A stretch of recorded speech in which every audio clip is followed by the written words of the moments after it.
안녕하세요. 불일남 시간입니다. 오늘은 제가 5월 26일에 올려드린 글 나홀로 단지도 오를까요? 라는 주제로 말씀을 드리려고 합니다. 제가 상담하면서 사실 되게 많이 받는 질문 중 하나예요. 상급지, 특히 뭐 강남이라든지 이런 곳에 나홀로 아파트 단지 매수하고 싶은데 이런 아파트 단지도 오를까요? 라는 질문을 굉장히 많이 받거든요. 오늘 이에 대한 말씀을 좀 드리려고 합니다. 먼저 나홀로 아파트 단지는 뭐냐? 나홀로 아파트 단지는 한 개동으로 이루어진 아파트 단지를 말하고요. 일반적으로 한 100세대에서 150세대, 뭐 많으면 한 200세대 정도 돼요.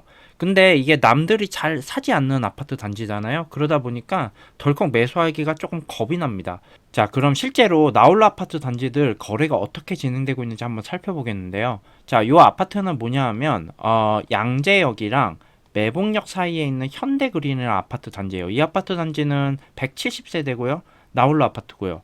자, 근데 시세를 보면 어떻죠?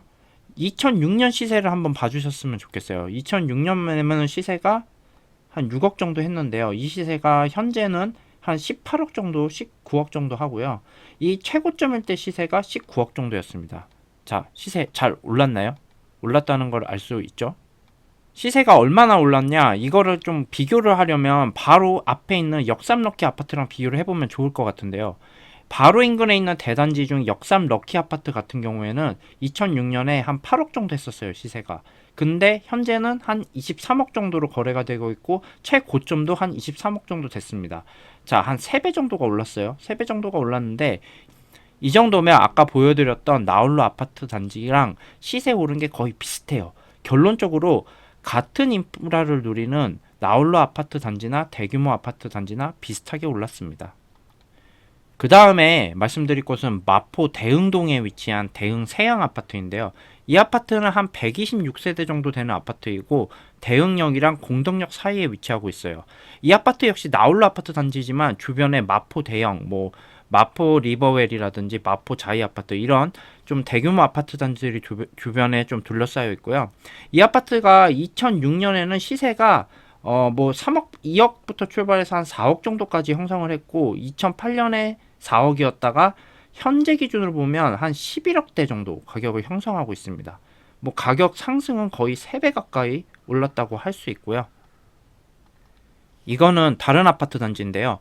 강동역과 길동역 사이에 위치한 센티움이라는 아파트 단지예요. 자, 이 아파트 단지는 강동구 천호동에 위치해 있는데요. 여기는 나홀로 아파트 단지가 전반적으로 많아요. 여기 보면 소규모 아파트 단지들이 많거든요. 근데 여기가 어찌됐건 강동역이랑 길동역이 가깝기 때문에 초역세권이라는 입지적인 장점이 있는 곳이에요. 이 아파트 같은 경우는 2006년에 2억 한 초중반 정도로 거래가 되었었는데요. 현재는 한 7억 정도 거래가 되고 있습니다. 역시 아까 보여드린 강남 아파트나 마포에 있는 아파트와 비슷하게 한 3배 정도가 올랐습니다. 이렇게 나름 입지가 괜찮은 나홀로 아파트 단지들은 모두 시세가 잘 올랐습니다. 자, 그럼 질문이 있죠. 입지가 조금 떨어지는 곳은 어떨까요? 입지가 좋은 곳은 어찌됐건 나홀로 아파트 단지도 사람들이 사는 걸 알겠어요. 근데 입지가 좀 떨어지는 곳은 어떤지 한번 볼게요. 자, 먼저 상계역 쪽이에요. 노원구 상계역 쪽에 역세권도 아니고 약간 여기서 많이 떨어져 있는 성원 아파트라는 곳인데 여기는 174세대 나홀로 아파트 단지예요. 여기는 뭐 당연히 도보권으로 지금 4호선을 이용을 할 수는 없고 아파트 단지는 사실 여기 끊겼는데 바로 건너편에 보람 아파트라는 아파트 단지가 큰 단지가 있긴 있어요. 이 아파트 같은 경우는 2006년에는 시세가 한 1억 중반 정도에 거래가 됐었는데 현재는 한 5억 정도에 거래가 되고 있습니다. 자, 3배 이상이 올랐네요.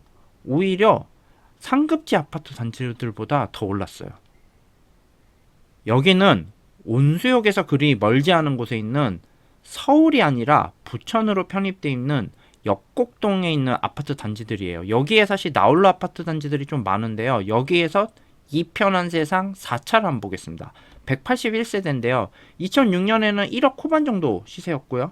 현재는 역시 5억 정도 시세를 형성하고 있습니다. 마찬가지로 3배 정도는 가격이 올라 주었고요.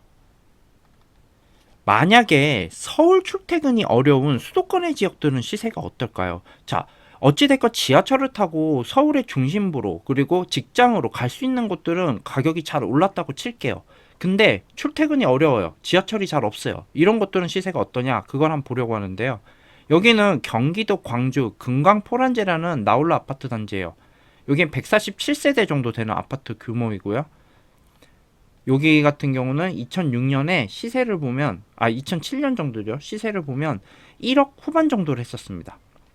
그리고 현재는 3억 초반에 시세를 하고 있고 정고점이 한 4억 정도예요. 자, 좀 전에 말씀드렸던 아파트 단지들보다 확실히 시세가 덜 올랐다는 걸 알 수가 있는데요. 이 주변에 있는 다른 한 500세대 정도 규모 되는 상원 상대빌 5단지나 태전동 우린필류 이런 아파트들을 보면요. 시세 형성을 보면 2억에서 4억이 채 안 되는 가격이 되었고 2011년에 3억이었던 가격이 4억이 좀 넘는 가격이 되었고 이 시세 흐름이 비슷하게 나홀로 아파트 단지랑 움직였고 사실 전반적으로 다른 수도권 지역보다 덜 올랐다는 걸 알 수 있습니다. 그래서 결론적으로는 나홀로 단지라서 덜 오른 게 아니라 이 아파트가 결국 입지적으로 다른 수도권의 아파트들보다 떨어졌기 때문에 가격이 덜 올랐다고 할 수 있어요. 자, 결론적으로 가장 큰 문제는 나홀로 아파트 단지는 황금성이 떨어져요. 이게 팔고 싶어도 안 팔린다는 건데요. 서울 아파트 작년에 평균 거래 회전율, 즉 매매 회전율 자체가 4%였어요. 근데 150세대 소규모 아파트 단지가 몰린 거 아파트 단지 거래 회전율을 이렇게 찾아보면요. 자, 여기는 신림역 쪽인데 여기 보면 신림역과 봉천역 사이에 있는 아파트 단지들, 소규모 아파트 단지를 보면 거래 회전율이 1%에서 2% 정도라는 걸 알 수가 있습니다.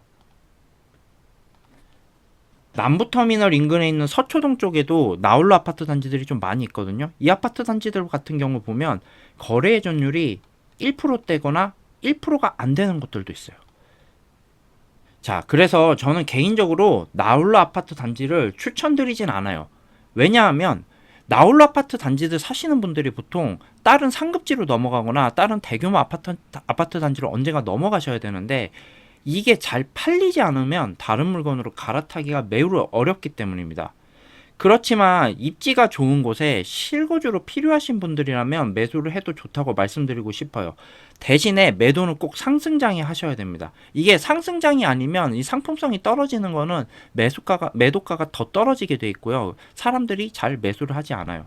그래서 결론적으로 다시 한번 말씀을 드리면 입지만 좋다면 나홀로 아파트 단지도 대단지 못지않게 가격은 잘 오릅니다. 하지만 황금성이 떨어져서 매도 타이밍을 잘 잡아야 하므로 실거주 목적일 때만 매수를 추천을 드립니다. 항상 부동산 흐름은 상급지에서 하급지로 흘러가고 사람들이 선호하는 신축 대단지에서 구축 소단지로 흘러간다는 걸 잊지 않으셨으면 좋겠습니다. 오늘은 짧게 나홀로 아파트 단지 매수해도 되는가에 대해서 말씀을 드렸는데요. 나홀로 아파트 단지 매수를 고민하시는 분들이 있으시다면 제가 오늘 올려드린 이 글 그리고 영상 좀 많은 도움이 되셨으면 좋겠습니다. 평지조와 정규 강의 안내를 드립니다. 그동안 제 블로그나 책을 보신 분들은 저의 투자 철학이나 투자 방법을 잘 아실 거라고 생각을 하는데요. 이거를 어떻게 하면 좀 더 잘 전달할 수 있을까 방법을 찾다가 이렇게 정규 강의를 만들게 되었습니다. 평생 써먹을 수 있는 부동산 매매 방법을 배우고 싶으신 분들, 확실히 부동산 투자로 자산을 증식하고 싶으신 분들, 기본 원리부터 실전까지 한 번에 해결하고 싶으신 분들 모두 환영하고요. 저평가 부동산을 찾고 계약하는 과정에서 어떻게 협상을 해야 되고 확실한 투자 마인드를 세팅을 하고 이런 것들을 정규 수업으로 한 번에 완성을 해드릴 테니까 이 엑기스 강의 한번 꼭 들으셨으면 좋겠습니다. 총 10개의 강의로 구성이 되어 있는데요. 이 10개의 수업을 모두 들으시면 앞서 말씀드린 대로 부동산 매수 노하우를 분명하게 배워가실 수 있고요. 몇 개의 특강도 지금 같이 올려드리고 라이브 강의도 진행 예정이니까 많은 관심 가져주셨으면 좋겠습니다.